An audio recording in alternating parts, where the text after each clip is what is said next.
verdejantes eu vou. É o Senhor que me leva a descansar. Bom dia, amigos e amigas, senhores e senhoras. Eu sou Daniel Nonato. Obrigado a você pela amizade, pelo carinho. Hoje, dia 30 de julho de 2020, vivendo o dia de hoje, são exatamente 8 horas e 56 minutos, 4 para as 9. Estamos ao vivo, direto de Japeri-City. Como falava ontem sobre as cidades da Baixada que têm potencial para o turismo, a gente ainda fica se perguntando aonde está o poder público em algumas cidades, incluindo Japeri-City, né, minha querida cidade. E ainda pensando nos conflitos do poder público, tá aí os hospitais sendo fechados, hospitais que não foram abertos. Essa é a parte boa. Só no Brasil isso acontece, não é isso? As pessoas abrem um hospital e depois ele fecha. Mas nem abriu, é pior ainda. Você nem abriu o hospital, mas as pessoas costumam achar que isso é normal. E cadê o manifesto de alguns que ficam aí preocupados? Aí lembrando que ontem eu não comentei em nossa live matutina sobre o querido governador eleito pelo pessoal bolsonarista que recorreu ao Supremo para evitar o processo de cassação. Isso gerou uma situação complicada, porque ontem já foi anunciado que vão pedir um tempo de quarentena de 8 anos para os juízes que querem se candidatar ao cargo público, no caso deputado, vereador, senador, prefeito, governador, presidente, concorrerá ao cargo público. Isso já mina o plano do Moro. Aí você vê aí uma campanha, um projeto escondido entre o senhor Nonho, né, que é o Rodrigo Maia, e o senhor Bolsonaro, porque possivelmente Moro seria candidato a presidente da República, né? Possivelmente, mas as pessoas não reconhecem isso. E aí já começam a minar o projeto do Moro. O Moro vai ser colocado aí no ostracismo por 8 anos. Ou melhor, no caso ele já tem um ano e meio, mais 6 anos, Moro, para poder concorrer ao cargo público aqui em nosso país. Também, olhando aí o comentário do lavajatismo, né, que foi falado, ou seja, o presidente do Supremo vem falar para combater o lavajatismo, quando o José Serra é inquirido, é colocado lá na situação do Lava Jato de São Paulo. Percebe bem como a política e a justiça brasileira trabalham em prol daqueles que estão à direita do poder. Todos sabem que José Serra e Alckmin e outros mais aí são ligados à direita brasileira. Contudo, a quem é de direita hoje, se diz de direita hoje, sempre está negando essa participação da direita brasileira nessa epopeia de proteger os interesses de quem está no poder. Bom, é minha indignação, é nossa indignação matutina. Também falando que estão postando por aí cloroquina cura. Eu acho que o Twitter e também o Facebook e até mesmo o YouTube tem que começar a caçar, a exigir. Uma coisa que Maurício Ricardo comentou, que se o Facebook, se o Twitter, se as redes sociais no Brasil fizessem o trabalho direito, ou seja, fiscalizasse diretamente as postagens. Por exemplo, eu já fui bloqueado no Facebook por postar uma piada referente ao ex-secretário de Cultura. Outra vez eu fui punido há muito tempo atrás, isso tem uns 5 anos eu acho, eu fui punido porque eu postei o hino nacional do Brasil. Eu fiquei punido 24 horas, suspenso, porque eu não tenho autoridade, na época eu não tinha, não tenho até hoje, para ficar postando o hino nacional do Brasil. É simplesmente assim. Agora precisa o STF fazer a punição, o Alexandre de Moraes, para as pessoas pararem de postar fake news. E o pior não é isso, as pessoas continuam postando fake news. É a parte mais chata da história.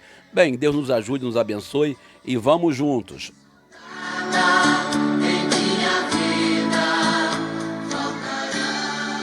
Lembrando aqui também do nosso amigo diácono José Geraldo Bregunce. As pessoas estão mandando mensagem no WhatsApp, no Facebook, perguntando pelo diácono José Geraldo. Eu vou informando já que ele está consciente, está no no CTI, e ele já está bem recuperado, já está bem consciente, não perdeu a consciência hora nenhuma, e ele está fazendo suas piadas, brincando, sendo quem ele é, né? Sendo o nosso querido amigo José Geraldo. Mas isso não nos proíbe e não nos impede de rezar por ele, né? Nós somos obrigados a pedir a Deus que intercedemos a Deus para que ele possa ficar curado e voltar, como diria ontem a Ruth, minha amiga aqui da Sagrada Família da Posse, Comunidade Sagrada do Coração de Jesus, e o Luciano Bahia, candidato ao diaconato permanente, aspirante ao diaconato, conversava sobre ter dignidade. Eu acho que a gente tem que ter essa consciência e defender essa dignidade para todos, até mesmo para aqueles que a gente não gosta, né? Mas, por Geraldo, pelo que a gente pode ver, ele vai voltar à atividade. Se cuide, comunidade, que ele vai pregar mais ainda, hein? Dando testemunho de como Deus é poderoso e conduziu ele até agora para a recuperação da saúde. Vamos juntos, o Evangelho de hoje. Neste lugar, o Espírito de Deus se move neste lugar. Está aqui para consolar, está aqui para libertar, está aqui para guiar. O Espírito de Deus está aqui. Move-te em mim, move-te em mim. Muito bem, o Evangelho de hoje é o Evangelho de Mateus, capítulo 13, versículo 47 ao 53. Jesus continua anunciando o reino de Deus. Lembrando que o reino de Deus ele não é propriedade nem de A, nem de B, nem de C, nem de D. O reino de Deus ele é algo que está além da compreensão do homem humano, natural. É uma compreensão para o homem sobrenatural. Através dos olhos da fé, que nós vamos reconhecer esse Deus maravilhoso que nos chama a viver a dignidade do batismo. A gente nunca podemos esquecer e não devemos esquecer, nunca mesmo, a nossa missão de evangelizadores. Por isso Jesus hoje conta sobre duas parábolas hoje. Primeiro ele conta a parábola dos pescadores que lançam a rede e pega todo tipo de peixe, dizendo que o reino de Deus ele tem uma composição de todo tipo de gente. A gente às vezes quer limitar o projeto de Deus, a gente quer dizer que só pode estar no reino de Deus aqueles que são iguais. O reino de Deus não é para os uniformes. A vontade de Deus, o amor de Deus é eterno, é infinito para conosco. O interessante é que Jesus apresenta esse reino de Deus, onde ele fala que pega todo tipo de peixe, ou seja, todo tipo de peixe. Então, ontem ele falava sobre o joio e o trigo. Ele está dizendo o seguinte: a palavra, o anúncio do reino não pode ser apenas para aqueles que são bonitinhos, certinhos. Uma das frases que a gente usa no Concílio de Cristandade, nos encontros, é não ficar pescando no aquário. Muitas pessoas costumam ficar buscando aqueles que já estão na igreja. É comum você receber, eu recebo muita proposta, amigos me ligam, amigos evangélicos, me falando que Deus tem um plano na minha vida, e eu concordo, Deus tem um plano, não, Deus tem um plano maravilhoso na minha vida, mas eu escolhi ser católico, eu escolhi ser cristão católico, mas aí isso não vale. A gente às vezes fica preocupado quando um filho ou um amigo muda de igreja. Por exemplo, tenho amigos de caminhada que foram para a igreja evangélica, e tenho amigos evangélicos que vieram para a igreja católica. O projeto do reino de Deus, a rede do reino de Deus é maior do que qualquer igreja. Por isso, a amizade, o carinho, o respeito tem que ser muito maior do que simplesmente você ficar preocupado se ele é católico, se ele é evangélico. O reino de Deus, ele rompe as fronteiras das denominações religiosas, dos grupos. Por isso, no final, ele fala sobre o escriba. Quem é o escriba? O escriba é um teólogo, é um doutor, é um conhecedor da palavra de Deus, que naquele contexto questionava Jesus. Jesus dizia que o escriba é aquele que consegue tirar tesouros do seu baú, do seu velho baú. O que é o baú? O baú é conhecimento, é carga adquirida, é tempo de trabalho. Às vezes nós, como cristãos de diversas igrejas, católico ou evangélico, ficamos dizendo que já sabemos tudo. Ser escriba é aquele que estuda, ser escriba é aquele que busca o reino de Deus, que sempre está pronto a aprender. Ser escriba é ser estudioso da palavra. Às vezes nós ficamos radicais, extremistas, ficamos nos limitando a alguns contextos. Aí entra aquilo que a gente aprende na história, o anacronismo. Queremos fazer leitura dos tempos atuais como se fosse a Idade Média. Alguns querem, de forma muito radical, aplicar não valores, mas aplicar conceitos ultrapassados, por exemplo, quando aplica o conceito de terra plana. A Terra não é plana, mas muita gente acredita no terraplanismo. E aplicam isso no século XXI, quando na verdade já está provado e comprovado que a Terra não é plana.